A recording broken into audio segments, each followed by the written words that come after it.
có nhiều bạn á than nghèo nha, mà trong khi đó mình đi làm một tháng cũng được được được cũng 5-6-7 triệu. Bây giờ từ 5 triệu trở lên không có ai mà từ 5 triệu trở xuống đâu đó.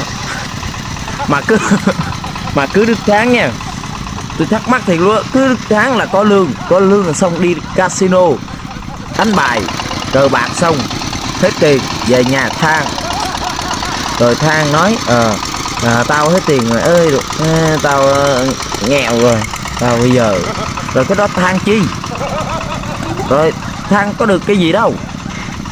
Cái đó không phải là nghèo, mà cái đó là gọi là sao, nói chung là không biết suy nghĩ, nói chung là vậy. Có tháng là xong, bây giờ đức tháng đi, mình làm đức tháng là xong mình dành, có tiền thì mình đó thôi, mình nói nhiêu đó thôi các bạn, đừng có than nghèo nữa. Mình than giàu, mình có tiền mình giàu mình đi chơi được, mà mình chơi được mình chịu được đó, đừng có than nghèo, đừng có than nghèo. Ôi rồi ôi.